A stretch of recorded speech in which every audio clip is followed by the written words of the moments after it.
85 صدم کاهش پیدا کنه. ببینید ما تو قسمت الف احتمال رو در آوردیم 97 72 10,000 مقدار این به دست اومد. حالا میگه من میخوام این احتماله بشه 85 صدم.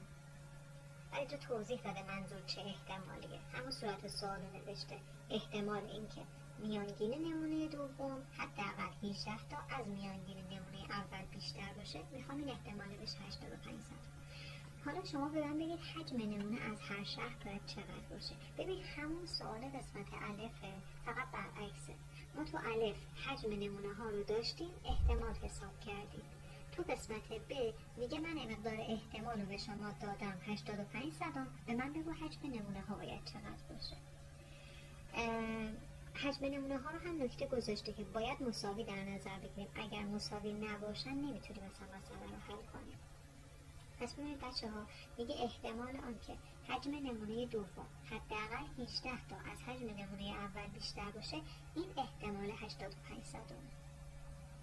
حالا دوباره مثل قسمت الف x یک بار x دو بار میرن یه سمت، 18 میره سمت دیگه. دقیقا مثل الف میبینیم شبیه به الف استانداردش کردم، با همون پارامترهای بالا هم استاندارد میشه. فقط تفاوت اینه که ما در قسمت ب n و m رو مقادیرش رو نداریم و مقدار n قرار میدن. ببینید به همین ترتیب با همین اطلاعات بالا استانداردش کردم، فقط جای n و m مقدار n رو قرار دادم و این احتمال رو مقدارش رو میدونم. پس دوباره یکم ساده کردم صورت رو، مخرج کسرم رو ساده کردم، این مقدار به دست اومد. و گفته بودیم بازم مثال حل کرده بودیم که اگر مقدار احتمال رو داشته باشیم چطور با جدول نرمال کار کنیم. ما کافیه از وسط جدول نرمال نزدیکترین عدد به 85 صدم رو پیدا کنیم و مقادیر مربوط به سطر و ستون اولش رو بخونیم که مقادیر سطر و ستون اول برای نزدیکترین مقدار به 85 صدم میشه 1.04.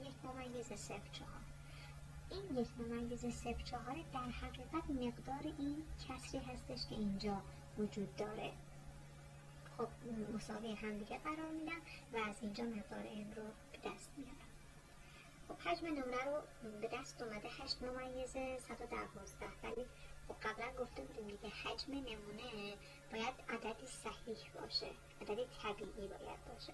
به خاطر همین حالا من به سمت بالا گردش کردم. همیشه هم عرفه که به سمت بالا گرد میشه، ولی حالا در این مثال شاید بهتر بود به سمت پایین گرد بشه. ولی حالا ما در این مواقع این چنینی خیلی حساسیت به خرج نمیدیم.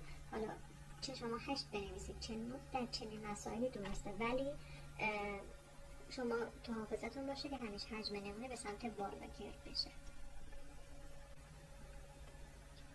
خب بچه ها، من در مثال 2، 3 و 4